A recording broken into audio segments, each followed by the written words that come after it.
Hello everybody and welcome. We are here for our Feedback for Learning question and answer session. Thank you for those of you who've taken the time to write questions for us. It's been a really interesting course actually. It's the first time we've run this course. It's a new one to our suite of formative assessment courses, which I will reference the other ones as we go through today. So it's been really interesting to see the learning that's been taking place for those of you who've undertaken this course and the questions that you're asking. So it's been really useful in terms of feedback for us to find out the types of things that you're learning from. So thank you for all your participation and thank you for your questions. So on behalf of the National STEM Learning Centre, I want to say thank you and crack on then. Our first question I've got here comes from Zin.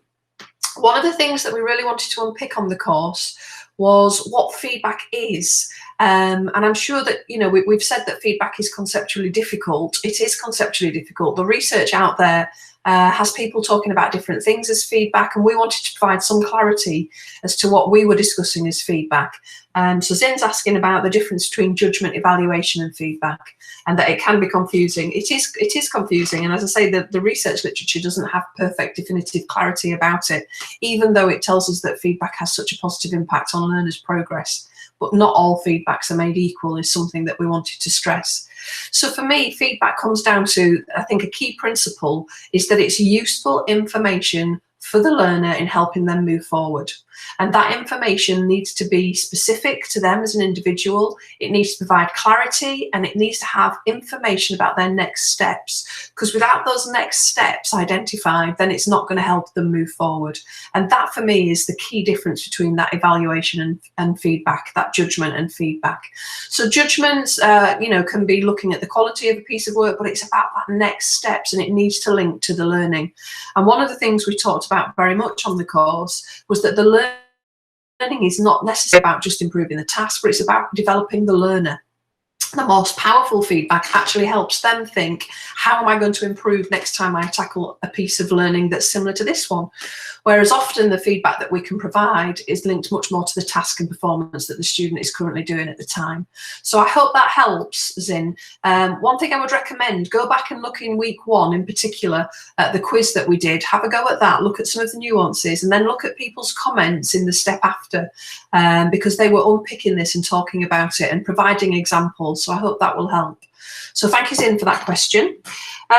Next question, moving on to, comes from a couple of people. So Shachiko and Carolyn are asking questions. They're saying that they don't see others actively engaging in feedback or making research on feedback and adopting formative assessment in their classrooms. And one of the reasons, and we do get this come out, as I say, this is our first Q&A on this course, but we do get this coming out on other courses, is this idea of time. And we do have, you know, we have a set amount of time, we've got a huge curriculum to teach our students. How are we going to be able to get through that and do all of these things that we talk about? So I can see that Shachiko and Carolyn are asking, how can busy teachers give feedback to help students with their learning? And how can we develop teachers and training courses that give teachers this information and provide them with feedback too? So it is a difficulty in teaching, and it's one of our things that, you know, I train teachers too, that we talk about. You know, teaching is an educated profession. It's an experiential profession. We get better at it as we do it. We can only learn sometimes by doing, and it's one of the key things, and we talk about this again across our suite of courses, is what are our threshold concepts for our subjects? What are the key things I need my students to be able to know to be able to move on to the next thing? Where is it that I need to be providing that key feedback? Is it about everything they're doing, or is it about key concepts that they're looking at? Where am I looking across all of my students as they're working and finding out, are there common misconceptions, are there slips or errors that are occurring here that I need to address the whole class with? I know from my research, when I went into the classroom and researched feedback, I found that teachers were talking about the things we were talking about on the course, but often we're not talking to the whole class. So they might find a couple of students having some difficulties, but then it's about stopping the whole class and unpicking that with them. And it's identifying those key learning opportunities during the learning while we're with the students, and then planning for those opportunities when we know the curriculum that we're teaching more effectively. So, you know, we develop our understanding of our curriculum and where those concepts are that we need to work with. So again, Sachiko and Caroline, I think it is about observing teachers teaching and having this professional dialogue with each other. Why did you do that at that point? Did you spot that student was struggling there? Why did you not talk to the whole class? And have that opportunity to get in and out of each other's classrooms. But also, discussing and, as you have been doing online on courses with other teachers and asking each other questions.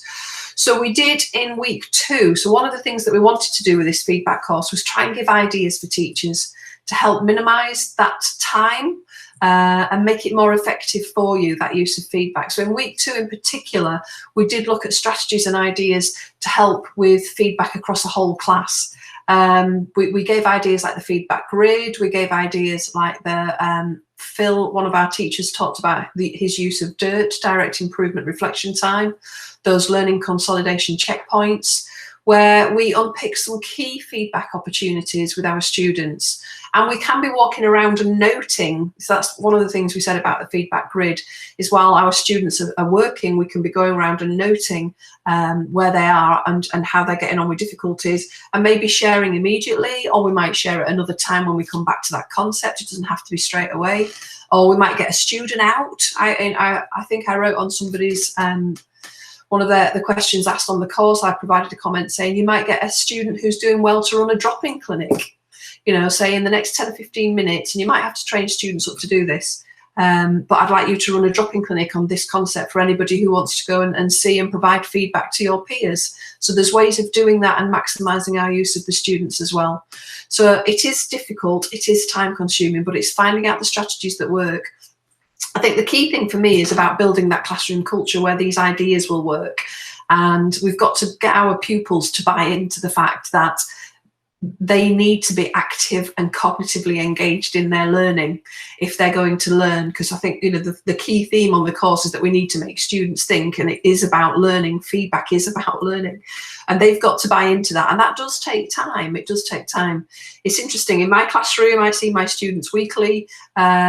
And it takes time to get them to buy into it. I know that in primary, you get to see your pupils every day, and in secondary, we might get to see them less often. So it's time, but it's finding out those activities that work. So hopefully we have provided ideas about time-efficient approaches.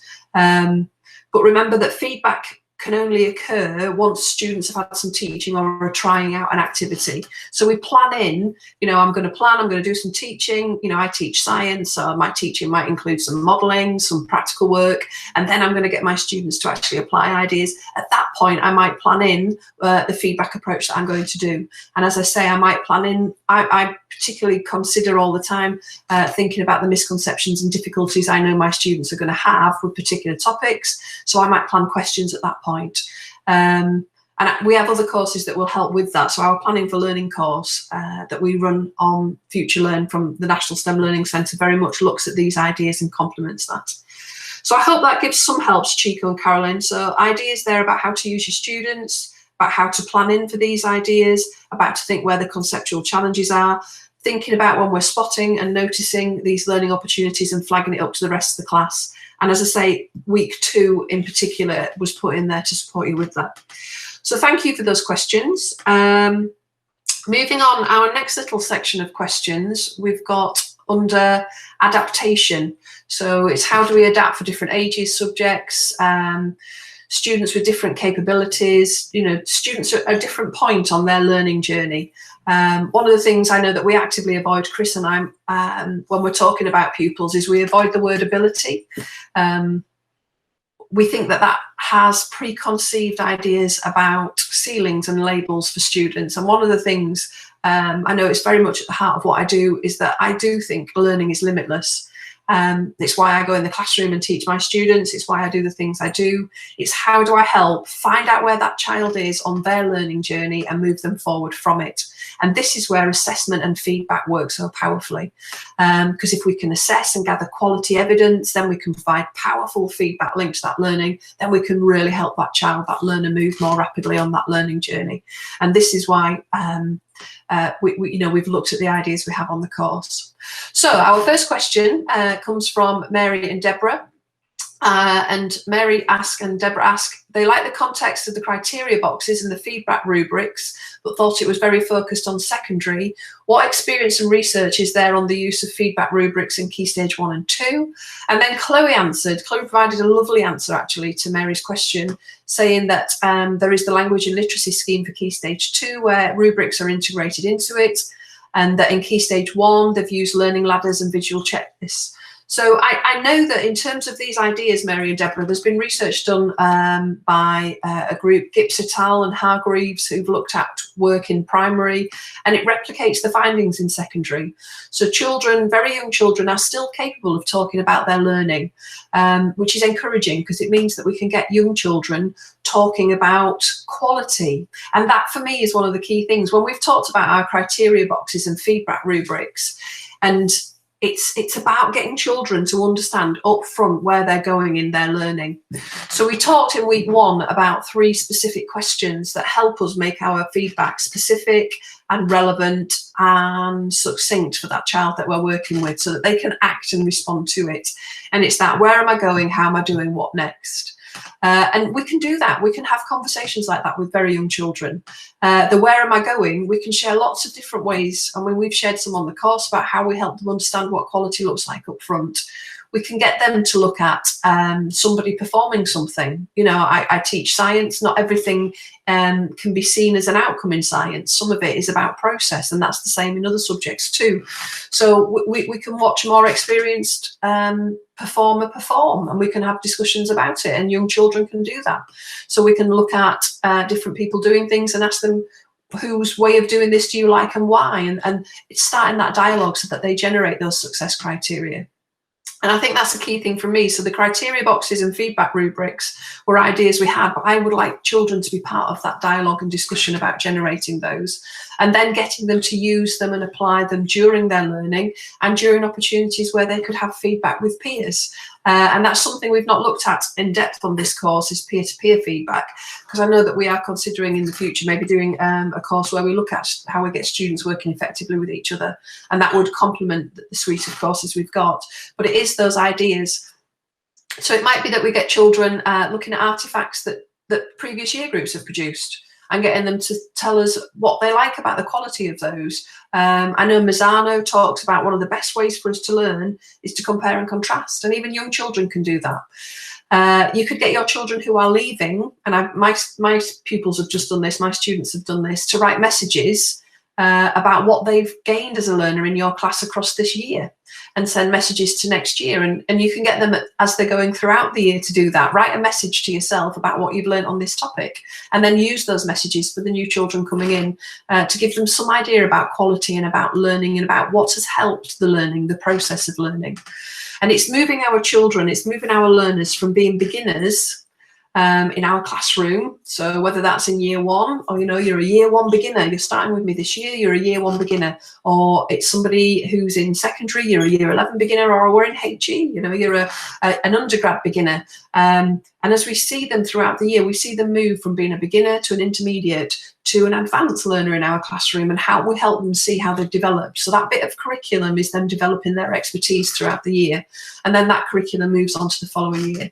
So it's those discussions about what they're producing, it's having a look and pulling apart quality, and it's also thinking all the time about what's helping you learn. And we're using our feedback questions to help us with that, and think, so what are your next steps? And how are you going to move forward then? And we've talked about ideas like that on the course. So thank you, Mary and Deborah. I hope that helps you think about how you can pull together samples and examples of pupils' work and get your children comparing and looking, and also thinking about how we can get expert performers either performing in the moment. So, you're able to do this, how are you doing that? Or we can capture videos. There's all sorts of different technology that can help us do that. So I hope that provides you with some ideas. So thank you, Mary and Deborah, for those questions. Okay, so our next question comes from Patrick. So Patrick is asking questions about, he's got students with different considerable, noting discussions that he's having with students differ considerably depending on the topic. Absolutely. Discussions about when the goal is. and he feels that it's logical that feedback interactions are very dependent on the topic being studied. Absolutely. So we've talked about where am I going, where to next. And, you know, I might know a lot on something. So I know more on physics than I do on biology. So absolutely, if you were teaching me a different topic, you're going to be finding out where I am in terms of my learning boundary on that topic. So it would be different. So he feels that feedback interactions are dependent on the abstractness of the topic. Absolutely, but also where I am on my learning journey. So Patrick's asking, could you tell me what the latest research insights are into topic dependency on the feedback interactions? I can't say categorically that I know what the research insights are into topic dependency on feedback interactions, Patrick, but I do know that there's, you know, we talk a lot about the research looking at formative assessment and feedback. So there's lots of research on formative assessment and feedback telling us that if we can identify where students are in their learning, then we can help provide feedback to move them forward at that point. And it's that assessment and feedback again that we were talking about earlier. So as I say, that there's lots of research being done on assessing where students are in their learning in different topics, and feedback is more difficult. The feedback research is less done in authentic classrooms. Feedback research is very much, if you look at the literature, a lot of the feedback research is looking at higher education examples. Interestingly, a lot of English as foreign language examples, but less authentic classroom research. So that could be something, I know, in terms of research interest for yourself, looking at what's happening in authentic classrooms could be something that you could look at. But there's lots of research out there about where learning boundaries are for children and what concept thresholds there are to be assessing against in terms of topic dependency. What do I mean by that? I mean research that tells us where children have difficulties and misconceptions in subjects. So that's where the research insights are. The feedback interactions that take place at that point and what are effective, there's less research on that. I was reading a research paper that was published this year, so I'm just going to get the names of the authors for this. So this is John Hattie, and he's done this with Benedikt Wisniewski and Klaus Zierer, and they were revisiting the meta-analysis of educational feedback research, because I know one of the things that they wanted to do was to look at research in authentic classrooms, and they still find that some of the sample sizes of some of the research areas that they've identified are small. So authentic classroom research is smaller, but interestingly, and I do find this really interesting, I'm just scrolling through, this is the joy of multitasking on the screen, is that their findings replicate things that we've found before. So in terms of, and I've said not all feedbacks are made equal, but the feedbacks that are having the bigger impact on students' learning are high information feedback, what they call high information feedback. And high information feedback for them, I'm just trying to find their definition of it. I should have highlighted this in a different colour so I could find it. I have. High information feedback contains information on the task, the process, and self-regulation level. And we've talked about this in week 3 of the course. So it's not about me, so there's no discussion there about me, but it's about what I am doing, how I am learning about what I am doing, and then what that is helping me develop as a learner. And we've said, develop me, don't develop the product. So it's about developing me as a learner. And all of those things we've talked about are still coming out as the feedbacks that have the biggest impact. So it is about thinking about, why have I made these mistakes? What am I going to do different in the future? What is it helping me identify about the strategies I'm using? So it's those things that we're still finding come out as the most important impacts. So as I say, in terms of your question there, Patrick, lots of information about research insights into topics and the assessment points and the rich learning opportunities that we have, less authentic research literature coming out about the feedback interactions in authentic classrooms. So there's definitely a research opportunity there. The other thing that this interesting article pointed out, which I thought was really useful to share, was that in terms of feedback direction, so is that teacher to student, student to teacher, and we talked a lot on the course about feedback being generated between both of us, student, teacher, teacher, student, the fact that it's not a gift, but it's loops, that we're looking for loops, and if possible, moving our direction from the ping pong we talked about to our loops, where it's a mutual learning opportunity. So I'm learning what my children can and cannot do with the curriculum, and I'm constantly picking up and thinking about that, so that we see each other as mutual learners in the classroom. We talked about that. So that's something we talked about in the course, but this research study talks about student to student. And in terms of the impact, it was nearly double the feedback direction. They're talking about peer to peer.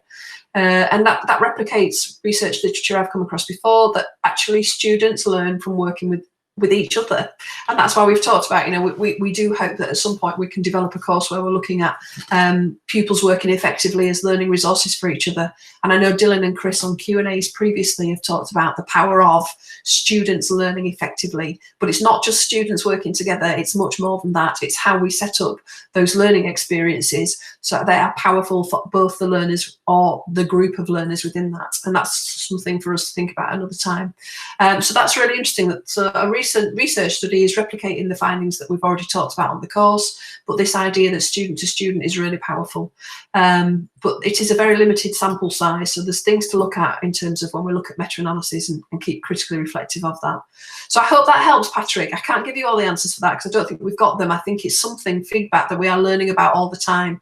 But these things that come out regularly, this idea that we talk about discrepancies, where are the errors, what are we learning from it, where are the learning opportunities, that we think about the success criteria, what does quality look like, and that we ask questions that make our students think at these points. That's what really deepens that feedback opportunity. So thank you, Patrick. A research opportunity there, I think, for you to maybe plunder and find out and be able to answer that question for us. Okay, moving on, we've got Tina and Tahira.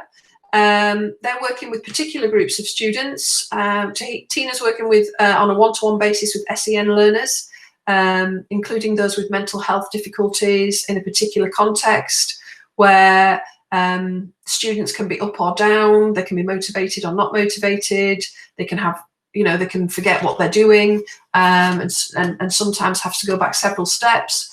So saying it's really hard to record and explain away against set targets, would you have any ideas of how we could manage this better? I think this is a really interesting one, Tina. I think it comes down to me, it makes me smile. I think sometimes I've taught something and my kids have got it. And then when I do something else that builds on that learning, I find actually, no, they haven't. And I say to my students in my classroom where I teach, I teach them and I think I've taught it well, and then I do an assessment and I find out actually I've not, because they've not understood it. So they understood it in the context we were in, they've not understood it in a different context. So for me, it's really powerful that you're getting this feedback back, and I think that's really good. It's then how do we evaluate, reflect on it? So it's not just an evaluation and a judgment of my teaching, but actually it provides next steps for me too. It gives me that feedback so I can develop my teaching. So I would be thinking, what do I need to do now differently with my students with that concept? Is it something that I need to reteach now? It might be something I could leave because I know that in my curriculum I'm coming to this concept later where I will pick that up and I might be able to reteach those who've not got it at that point. Or is it something that's fundamental, one of these threshold concepts that I've mentioned, that I need to make sure that we've all got and understood? So I will look at my time and I will chuck things out of my curriculum. I do this all the time, and I will reteach that in a different way. And more often than not, it's interesting, when I reteach something with my students, I actually step back and I make them take more ownership over the learning, and they will work with me in a different way where I'm making them think and think hard and get them to apply ideas to different concepts. I'm unpicking their definitions. Have they got it right? I'm checking for their misconceptions. Have I really unpicked that one and got it different? And then I'm getting them to apply ideas in lots of different areas. So that's something I would do in terms of identifying my students. If they've not made the progress that I thought they had, I would do things differently and teach them in a different way, and I'd make them do more of the thinking, more of the conceptual work, and work on that. And then in terms of your part of the question that's about recording it and explaining why away against set targets, again, I don't record everything. I think about what are the key aspects, what are the key concepts I want to find out if my children have understood. And so I might just have a few things that I record across a topic. So I might not be recording every lesson. And I start by noting the exceptions. So who hasn't got it? And that for me is the key thing I would record. I would just record a note who hasn't got and understood it. And I might use one of our, one of the grids that we talked about in week 2, and I would just be noting who's not got it and thinking, why have they not got it? And then coming back to that, as I said, at some point, either next time I see them or at a later time when I pick that concept up, because my curriculum, like lots of curriculum spirals. So that for me is what I would be doing. I would be looking at teaching things differently, making them think more, and planning in those feedback opportunities, and then recording the key concepts, have they got it or not. So I hope that helps answer. And in terms of ideas, as I've said, I would be getting my students to apply ideas in different concepts. I'd be getting them to do lots of the things that we talk about on our other courses. So our Planning for Learning course, Tina and Tahira, I think would really help here.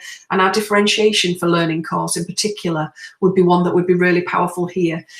Because I know I would be using lots of scaffolds. And in our Differentiation course, we look at lots of scaffolds to help my students. And scaffolds we see as something that, again, they don't limit, they support, but over time, I want my students to let go of the scaffolds. And it's very much about using the scaffold to help my student understand what helps them learn.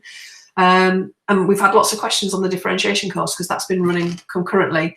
And people have been asking, what about if my, is there a time when I take scaffolds away forever from my students? And actually, if my student understands how they learn, actually, I want my student to be able to say, I'd really like to be able to go and use a scaffold at this point. And I think that's a thumbs up. So I know for myself as a learner, if I'm learning something difficult, I will go and use scaffolds. And scaffolds are things like we've talked about. I might go and see somebody modelling something for me. I might use a thinking organiser. I might build myself a model to represent it so I can start unpicking my thinking. But these are the activities I would be using in my classroom to identify my students' understanding. So there are a few ideas there, but I do recommend the Planning for Learning and the Differentiation for Learning courses for more ideas for you, Tina and Tahira. So thank you for your question. As always with these, it's about taking one idea and trying it. I am conscious that we give lots of ideas, but it's you finding out what works with your students. So have that conversation. You're getting that feedback. Have that conversation with them regularly. What is helping you learn? And using, and I've tried this new idea. Has it helped you learn? Which bits of it didn't? And keep evaluating that with your students and getting that feedback for you too. So thank you. Moving on, our next question comes from Natalia. In this course, we've learned the theoretical foundations of feedback. I would like to know more about the techniques and methods of feedback from school children. So that's a really interesting question, Natalia. So it is that, it kind of links into what I was just talking about there for Tina and Tahira, that getting that feedback from your school children. So we have mentioned, I think on the course we had a couple of ideas, didn't we? I think we talked about RAG, red, amber and green, and that can be used in lots of different ways. I think we talked about it being used at the end of a lesson, but you can get your students to red, amber and green all the time during the learning. So they can be indicating to you how they are feeling about themselves as a learner. There's lots of different ways. I know Dylan's talked about traffic light cups. So you can get paper cups that are red, amber and green, and children can be working in groups with that cup on their table. And they can be working effectively together, and they can be giving you information about how they're feeling as a learner. And then, so if they've indicated that they're red, they're struggling, it helps me provide information about where I need to go and work with them. It might be that I send a student over who has understood the concept to go and work with them. So there's lots of different ways, but this red, amber and green during the learning is really powerful. So that's one method we talked about. And we also talked about how we can gather exit tickets from our students as they're leaving and getting them to reflect on not just what they've learned, but how they've learned again. So I would be getting my students to do those types of things. I'd use different coloured post-it notes for this is where I think I've learned well, and this is my evidence, this is where I've struggled, and this is my evidence. And I'd be reflecting on those and provides feedback for me then to think about in terms of my planning.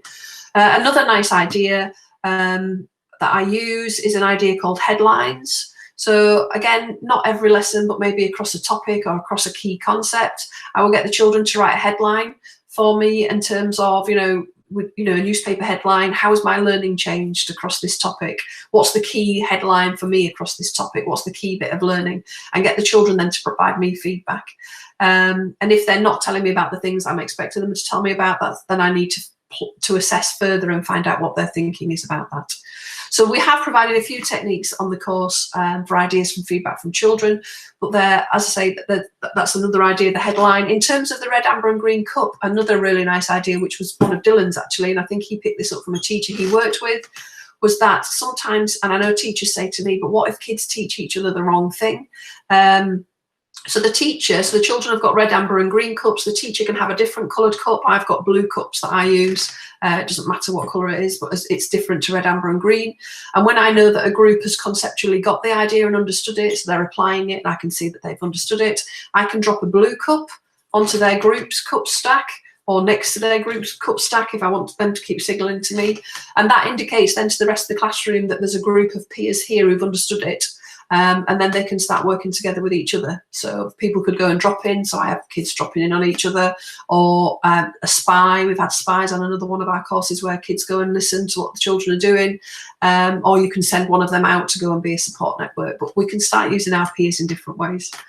So I hope that helps. I hope that helps. So thank you, Natalia. Lots of ideas that are in our course. And I do recommend you go and have a look as well. I know you may have finished, but go back whilst you have access and read on particular steps and see what, because new people are joining the courses all the time. There were new people on the course yesterday, and see what ideas they add in. Because one idea I picked up, Natalia, looking, I think it was the end of last week, was somebody talking about students working in editorial groups. And then that provides feedback for children, but it also provides feedback for me as their teacher about what they're picking up and doing in terms of their editorial work. So lots of nice ideas on the course, so do go back. Okay, moving on. Mick is asking, Mick says he works with adults in social care on individual courses. These are one-day trainings. You can see how we can use the majority of what has been talked about, but do you have any suggestions? So if you're meeting people once, for me, Mick, you will know where the difficulties are on your course. I would be planning in, and I think it's that idea that we plan in for those assessment and feedback opportunities. Where are the rich learning opportunities on the curriculum that you're teaching? So Mick, I'm afraid I have no expertise in any of the areas that you've highlighted. So you are that expert. That's why they need you, and they need you at those difficult times on the day. So for you, it would be identifying where you can plan in those opportunities for your learners.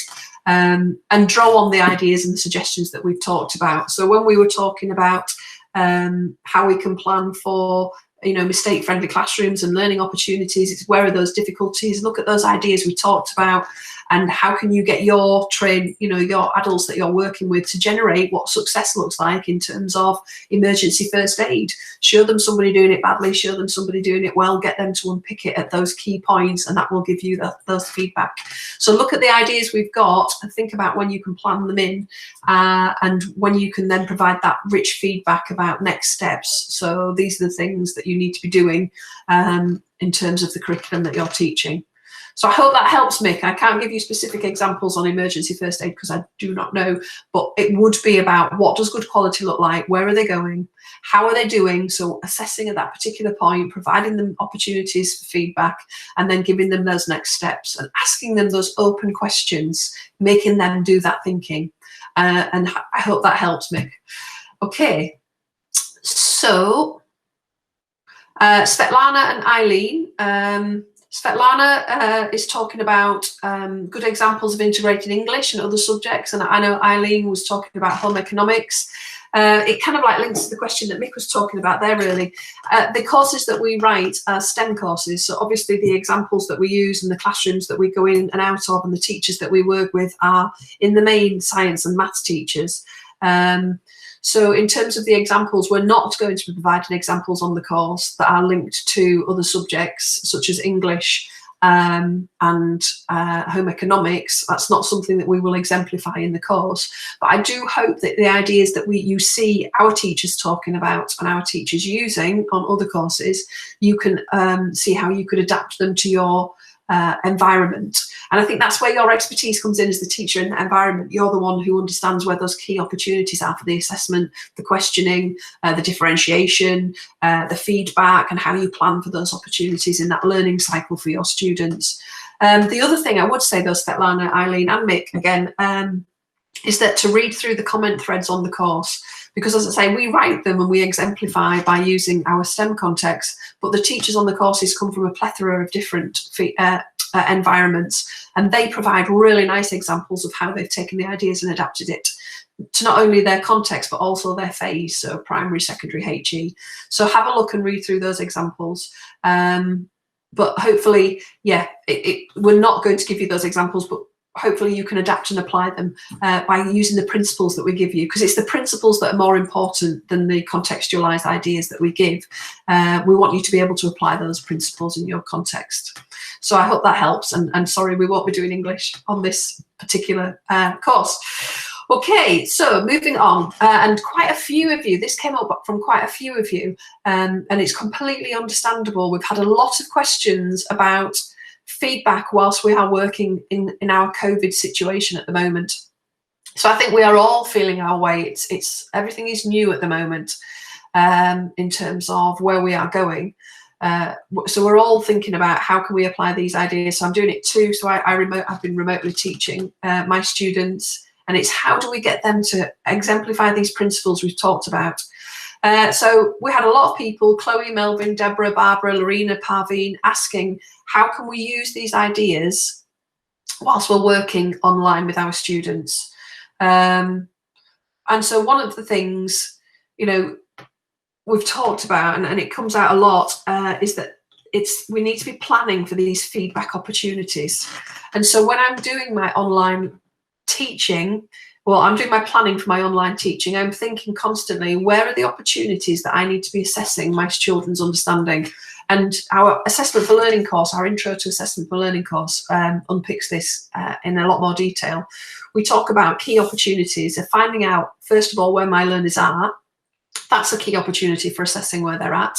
And then as we're going through and building up concepts, thinking about where are the difficulties, have they conceptually understood it, can I move on, is another one, and what are their thoughts and ideas on this concept. So I'm constantly thinking in my learning planning, where are those opportunities? So I need to be planning for that feedback whilst they're working remotely. Now, there are lots of people developing lots of tech. And one of the key things we talk about on our Introducing Assessment for Learning course is that it's the questions we ask at these points that are the key thing. Teachers, and I heard John Hattie recently in a webinar talking about the fact that, you know, teachers do most of the talking in classrooms, and it's how do we flip that? And I think we found whilst we're working remotely that our students can do things without us there. So what are the key things they need to be doing when we are there with them? And that's when we plan for those key questions. What are their thoughts? What are their ideas? Have they understood? Can I move on? Are there any misconceptions? Are there any difficulties? Do I need to be checking for those? So we plan for those. And then there are a plethora of tools that are being developed that help us with that. So I think quizzes are a great way of us developing opportunities in that learning to then get assessment points where I can provide feedback. So we can provide feedback when we're with our students synchronously, or we can provide feedback asynchronously, and we can get our students working asynchronously, doing quizzes, or getting our students to apply ideas to different contexts. We can make the ideas that they're applying become conceptually more difficult to find out where their learning threshold is, where's their learning boundary, so they can do a simple function of this skill, but as it progresses, that's where they're at in terms of their learning. And then we can provide feedback at that point.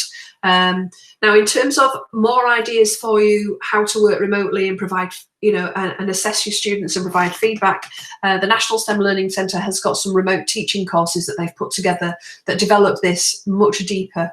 And they've done a secondary course and a primary course. So I do recommend looking at those because there are ideas for this in there.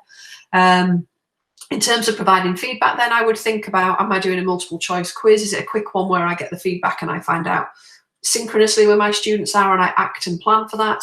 Or is it one where I'm doing this asynchronously and I'm looking at it and I'm mapping the feedback across the students, and I might use my learning grid for that? Then I might group my students and write a comment for that group of students, or I might provide individual feedback comments for every student depending on what it is that I was doing. But I would plan that into my teaching and planning and feedback sequence. So I hope that helps.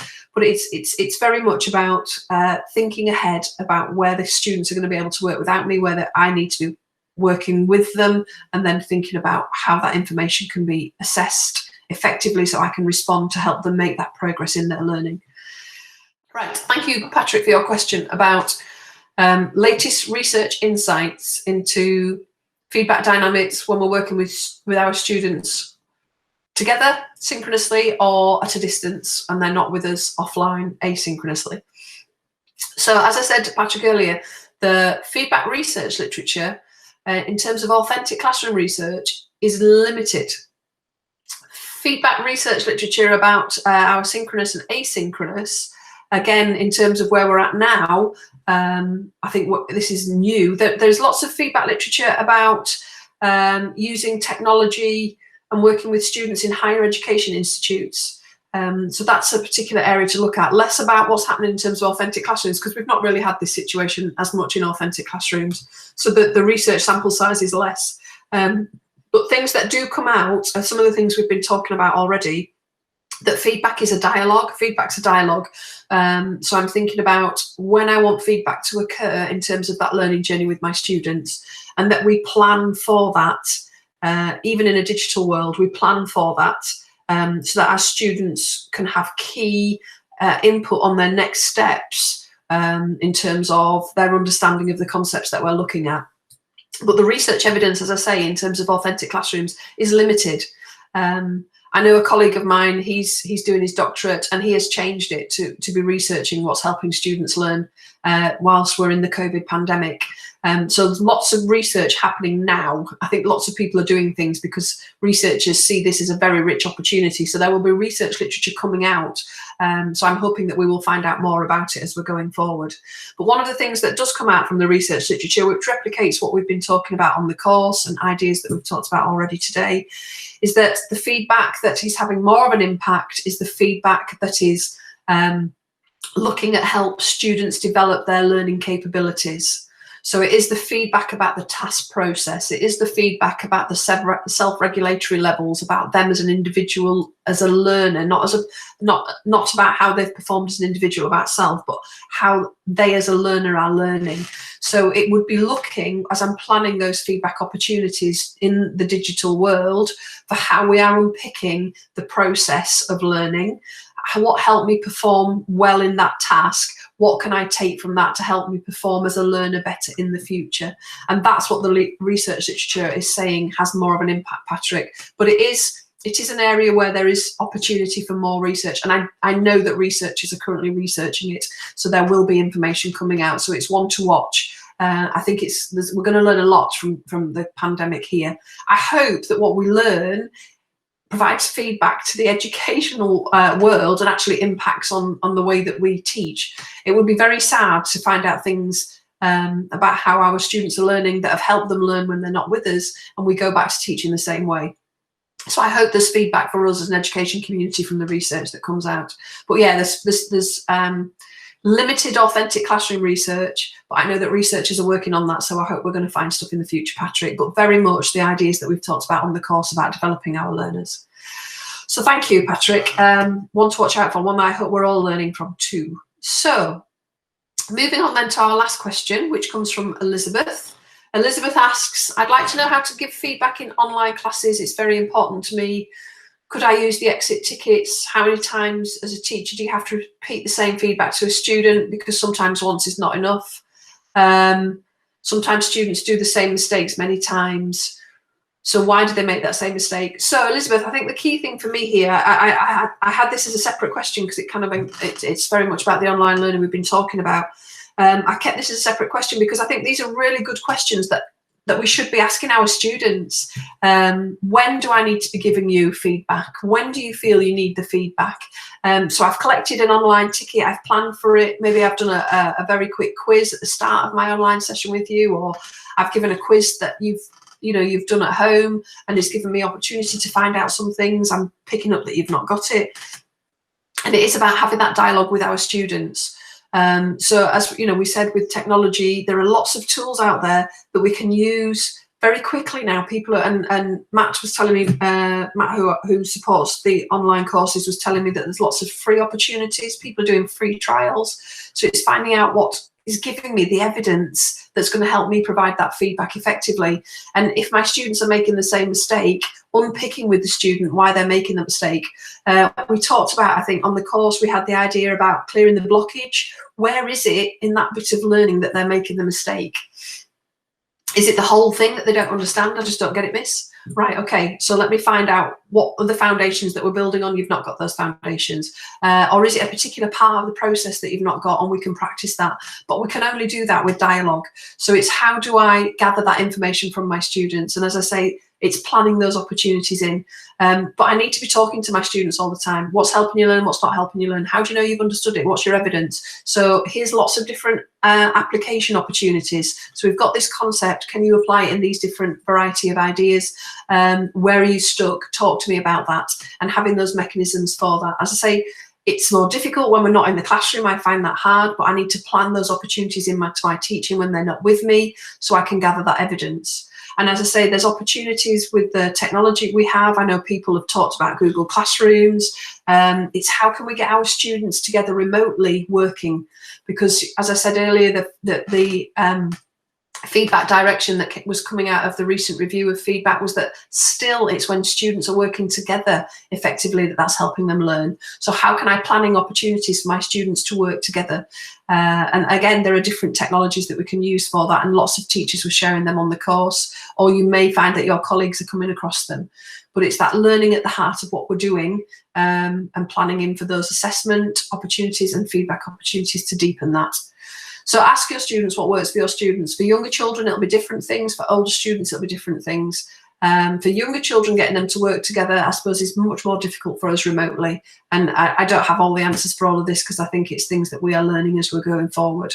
But I do ask my students when I've taught them, you know, in this topic, when you weren't with me, when you were with me, where were your deep learning opportunities? Why were they happening at that point? What can we learn from them? And what mistakes do you think you still have? Here's my checklist of the curriculum, the key points that you needed. Red, amber and green that for me. Where are the bits that you still feel you don't understand? And then I take that in and I look at that and I think about, as I've said earlier, whether we do things now or we do things at a distance. But it's supporting them and getting them to see that they need to be those active learners on this learning journey with us, and that they can do it if we work together effectively. Okay, so thank you, Elizabeth.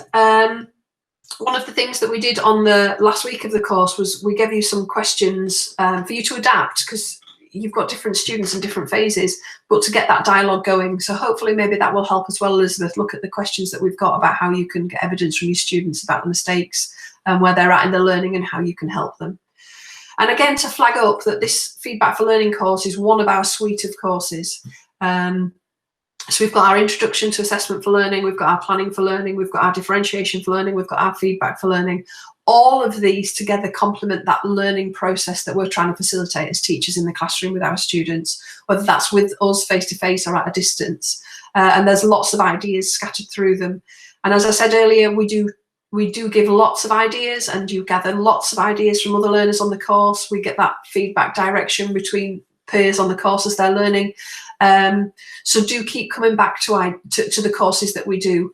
Pick a couple, 2 or 3 ideas, a short, a medium, a long-term idea that you want to try. Have that dialogue with colleagues, have that dialogue with your students. What is helping, what is working, and slowly evolve your practice. And then come back in the future to maybe the same course or a different course that complements it, and take 2 or 3 ideas and keep evolving your practice. And the STEM Learning Centre, so we have to thank them again as always for giving us this opportunity, but they're always evolving the courses. So even if you've done a course once, it doesn't stay the same. New ideas will be added, new research comes in. We tweak and develop things too, so things evolve in terms of the courses that we've got, and that comes from the feedback we get from you too about what works and what doesn't work.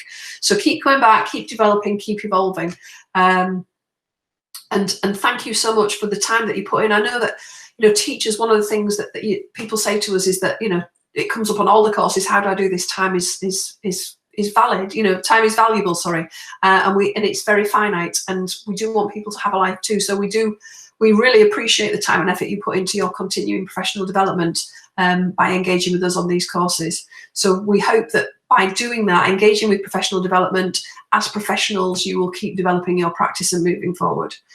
So thank you for the questions. Thank you for the ideas you share on the course. Thank you for the feedback that you give to us. You know, this has been a really interesting course to write, and there's been lots of useful dialogue going on the course. It is very much about helping our learners, and that includes you. I'd like to say thank you to the National STEM Learning Centre for this suite of courses they've given us the opportunity. And, you know, thank you very much. Dylan and Chris aren't here, but for their research and their that they've added to, you know, to us over the years, and how it develops all of our practice, because as practitioners we always want to do the best for our students. So thank you very much for your time today, and that is it for this time. I look forward to reading more comments on the course and hopefully engaging with you in the future.